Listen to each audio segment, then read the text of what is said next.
Hi again, everybody, and welcome back to my fourth and final mixtape because no one seems to be buying them on the streets of New York. When I shove it in your hand and you make physical contact with the CD, you now owe me 30 bucks. These are the rules. Anyways, today, you and me are going to be taking a look at this little thing I like to call Storytime animation or whatever. Let's back it up, rewind the clock a little bit, you know what I'm saying? So recently, there's been a lot of discussion around the corporatization of YouTube. It seems that no matter where you turn, there will always be a corporate channel or some big company or talk show host on a trending page and you're recommended everywhere you go. And even in the genres of YouTube themselves, it seems like there's always some corporate alternative to what we're doing. Like there was that big controversy about a T-Spill channel being run by a company back in the day. I have no idea what that was about, I just know that it happened. And now we even have automated company-ran Storytime channels. Now there's a couple of these, but one that I wanted to take a look at today was one called Share My Story, because some of these stories are absolutely insane based off the titles and thumbnails alone. Like here, let me read you off a quick selection of these. Brothers sold me for $2,000 in Egypt. I'm allergic to tears, allergic to sweat. Eating sand. I fell in love with a homeless girl. Allergic to sun. Okay, this person's just got a lot of allergies. But apparently the concept of these stories is that they're usually like user submitted or something, and then like they get animated by the people at the Share My Story business or whatever the hell. And some of the stuff they're putting out is some weird things. I don't know, it's kind of incredible, but it also makes me shit my jorts on a regular basis. So today I figured we could take a look through one of these and see if we can't, I don't know, come out the other side alive. I'm thinking allergic to tears might be a good one because she's bleeding right out of her eyes like she's straight out of a 2011's creepypasta. Psych! You thought we're watching something else. I'm thinking Brothers Sold Me for $2,000 in Egypt sounds roughly enticing. Hey, I'm Aideen, and last year, something terrible happened to me. My family and I went on vacation to Egypt. Okay, the art style of every single one of these videos is exactly the same. For every girl narrator, it's the same body shape every single time, and they're just standing there like this. It's like the twins at the end of the hallway in The Shining, except this one's moving and smiling. It looks like she's about to murder me twice as much. Where we took a look at the pyramids, the Sphinx, and lots of sand.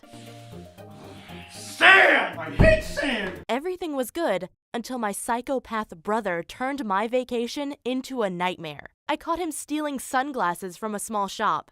I told him to put them back, but he started laughing and said, "Or what?" I responded, "Or I will call the police." Or I will call the police on you, evildoer! The way she raises her fingers, it's like Spider-Man trying to stop somebody. It's like, stop there, thief! You won't get away with this!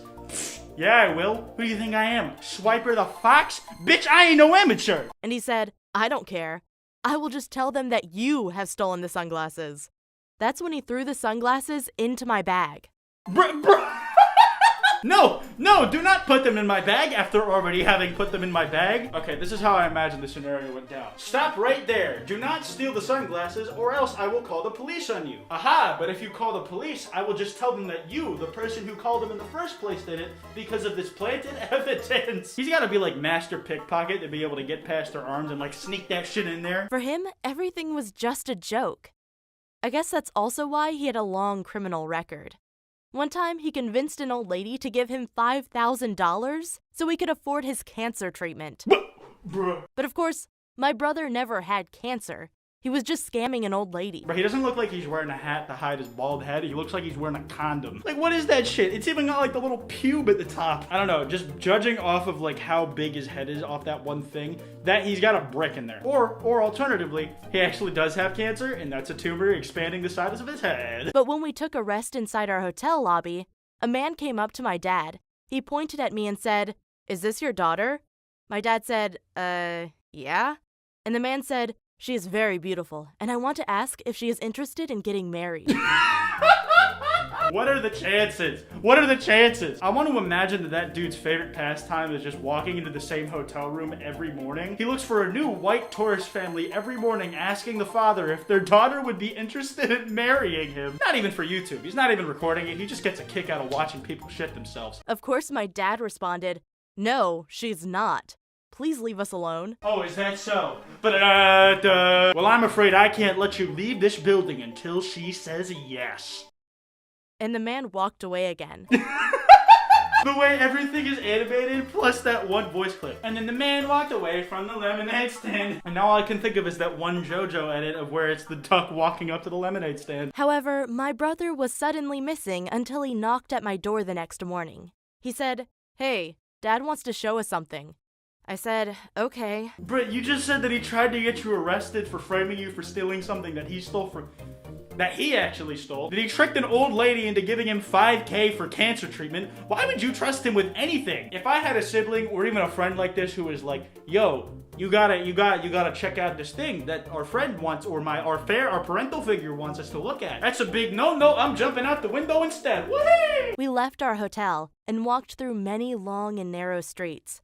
I asked my brother, are you sure Dad walked in here? Bruh! Okay, listen, it was one thing when he comes up to your hotel room, but it's another when you follow him outside and take like 20 lefts through back alleyways. Next thing you know, you're getting shot like Abdul. That's a spoiler. But my brother kept quiet until we arrived at a house. We went inside and there was one familiar-looking man.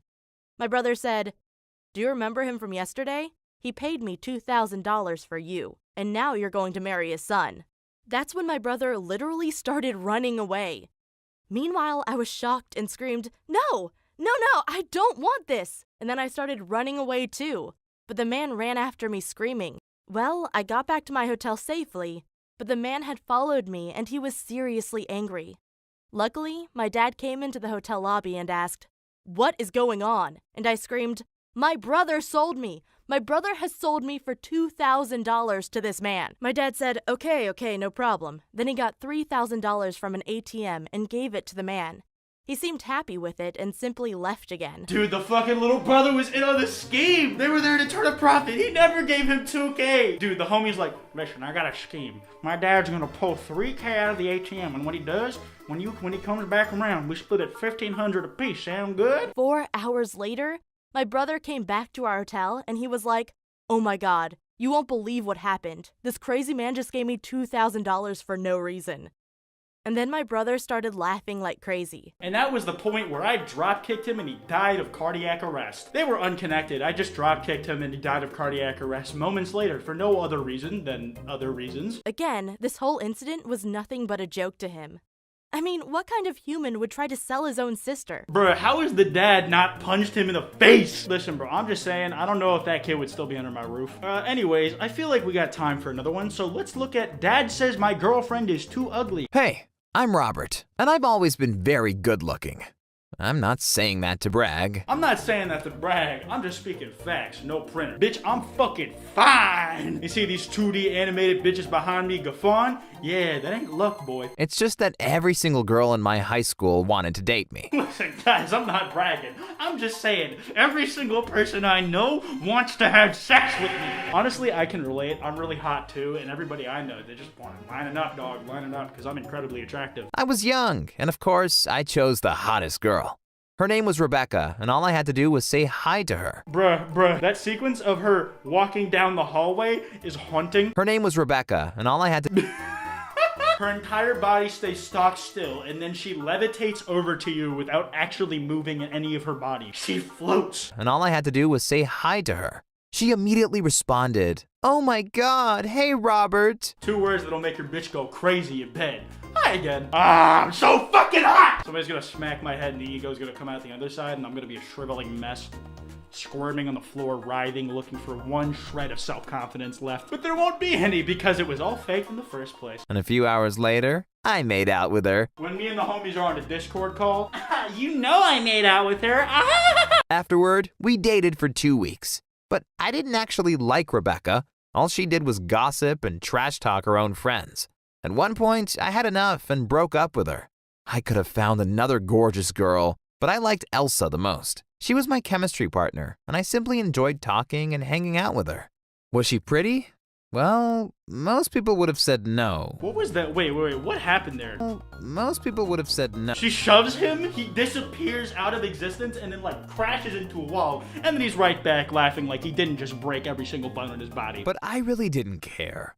All I knew was that I wanted to spend more time with her. Dude, I love that. On the book, it just says, share my story. Can you imagine that the girl this dude was dating is actually the entire person behind this entire YouTube channel? Every single story that's ever been told on this channel is in this book. You open it and you can control the fates of millions of people out there. All eyes are on you, kid. That's why I asked her out. I said, hey, do you want to go on a date with me this weekend? She seemed very surprised and said, you want to date me? Yo, dude, his backpack's got a skull on it. That's fucking sick. This guy's really cool. I bet he watches really epic anime like Soul Eater and Sword Art Online. I really shouldn't put those in the same bracket. Our first date was great. We went on a Ferris wheel and held hands. But then the news spread at our school. A lot of people asked me, "Why are you dating Elsa? Do you really think she's pretty?" Dude, I'm dating Elsa because she's got snow powers. You ever met someone that can kill a bitch with a flick of her finger? Listen, all I'm saying is I'm Lex Luthor and I'm trying to get me a mercy robot, but this one's real. Listen though, like mad icicle powers, that's a massive perk when dating somebody. Solve climate change like that. Y'all ever seen that image where it's like Disney princesses reimagined in global warming affected areas? And it's just Elsa on the melting polar ice caps? There is this one tweet that was like, why this Elsa bitch not making more ice? She's slacking or something. I love that tweet so much. But then I introduced her to my dad and said, "Dad, this is Elsa. We have been dating for a few months now, and I wanted to introduce her to you." But instead of welcoming Elsa, my dad pointed at her and said, "I don't like you." We were both shocked. But Elsa was a brave girl and asked my dad, "Sir, can I ask why you don't like me?" Damn, that girl's got some balls on her. Literally. She just whips out her cock and it's bigger than the dad's and suddenly he feels inferior. And now he really doesn't like her, but he's not able to tell her that anymore because she's proven to have the bigger schlong. Like, you know, this is how male dominant circles work. It's just kind of a rule. And my dad responded, "I'm sure you are a nice girl, but my son is a 10, and you are a 4 at best." This old man rating teenagers. Really epic. I saw that Elsa was holding back tears, and I got so angry that I screamed at my dad. "You monster!"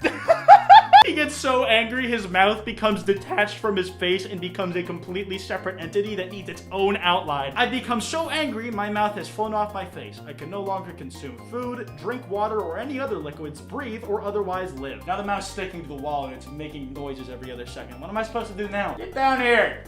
Get down! Then I took Elsa to my room and tried to comfort her. So it's true what the other kids in our school say.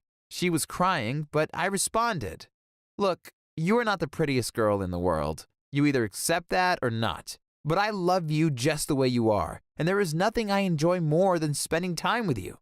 Isn't that enough?" Finally, Elsa said, "Yes, I can live with that." She like, yes, I can live with this. Yes, this is okay. Just the way her mouth moves, it's like a little C. It's like Squidward, like when he's like had his lips pulled out too far. But the next day, my mean dad took my phone and wrote Elsa a message saying, "I'm sorry, you really, really aren't pretty enough for me. That's why I have to break up with you." When I had my phone back, I saw my dad's text and Elsa's reply. I immediately went over to her place and explained what my stupid dad had done. Yo, what the fuck? Elsa's crib is tight. Dude, look at that shit. She's got the 3-way couch. She's got modern furniture. That's a big-ass screen. You can see the entire night sky from out there. This looks like a penthouse. That living space is huge. Goddamn, Elsa really got the drip like that. She said it was fine, but I could see in her eyes how much my dad had hurt her. Now, our next date, it wasn't good either. I'm just trying to figure out, are these kids like in high school and drinking wine or some shit? Or is that ketchup and they've just dumped a bunch of it in their goddamn wine glass? Also, this girl with the fat ass to the right just drinking wine on her own makes me kind of sad. But also, she's sitting over the armrest, so I don't know. She's got something going on there. I have no idea. Whenever a good-looking girl was close to us... Oh, the girl was sitting down to hang out with her. But still, the wine question, is it ketchup or something else tomato-based? But then my dad took it to the next level. He said to me, "Either you're going to break up with Elsa or I'm going to throw you out of my house when you turn 18. You probably expect some kind of happy ending and that I married Elsa to spite my dad." But that wasn't the case. I was only 18. What were the odds of us two staying together for the rest of our lives? One Punch Man. And that's why I told Elsa I wanted to break up with her. Of course, she said, "Oh, it's because I'm too ugly." The goddamn face. Alright, that's gonna have to do it for me. I've had enough of this goddamn channel. If you guys enjoyed, be sure to drop a like. You might enjoy a second channel video I made on the same topic. That will be linked in the description below and on screen right now. You can follow me on Twitter at Kwite and on Instagram at Kwite.png, and I will see you guys next time.